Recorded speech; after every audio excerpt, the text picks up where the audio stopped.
నమస్తే అండి. చెప్పండి. ఈ రోజు ఛత్రపతి శివాజీ గారి జయంతి కదా, సో ఆయన జయంతి సందర్భంగా ఆయన గురించి తెలిసిన కొన్ని విషయాలు మీరు చెప్పాలి. ఛత్రపతి శివాజీ గురించి తెలియని ఎవరు ఉంటారు? మహారాష్ట్ర ఒకప్పుడు ఏలేసిండు ఇండియా అని.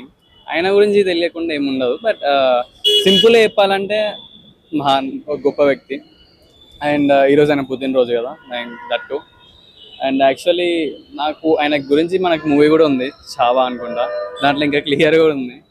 సో రియల్లీ అక్కడ లాస్ట్లో ఒక పాయింట్ అంటే మనకి స్లోగన్ చెప్తారు దాంట్లో మూవీలో, అది రియల్లీ బాగుంటుంది. అండ్ నాకు గుర్తులేదు సరిగ్గా, బట్ బాగుంటుంది. ఒకవేళ ఆయన చేసిన పరిపాలన ఏదైతే ఉందో అది ఇప్పుడు పాలిటిక్స్ చేస్తే India will be most developed country, more than America, China కంటే కూడా. That is. ఆయనలో మీకు బాగా నచ్చిన విషయం ఏంటి? First thing like always bravery and intelligent, battle IQ, ఇంకా ఎక్సెట్రా చాలా ఉన్నాయి.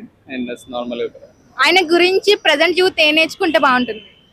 యా, ఇప్పుడు ఉన్న యూత్ ఆయన దగ్గర నుంచి నేర్చుకోవాలి. లైక్ అంటే ద వే అక్కడ ఆయన కమ్యూనికేషన్ అని చెప్పలేను, కానీ ఆయన ఇంటెలిజెంట్. లైక్ చాలా ఉన్నాయి కదా ఏవైతే బ్యాటిల్స్ ఉన్నాయో అవి. అండ్ బెటర్ ఇన్ ఏమంటారు, కరేజియస్ అంతే. ఓకే, ఈ రోజు మనం ఆయన జయంతిని జరుపుకోవడం ద్వారా సో సొసైటీకి ఎలాంటి సందేశాన్ని ఇవ్వచ్చు మనం? సందేశం అంటే లైక్ మేబీ ఇప్పుడు ఏదో ఆర్టికల్ పోరాటాల గురించి, ఆయన చేసిన భక్తి, సో ఇలాంటివి చెప్పొచ్చు అంటారా? అంతే. ఆయన నేర్పించిన దేశభక్తి. ఎగ్జాక్ట్లీ అంతే.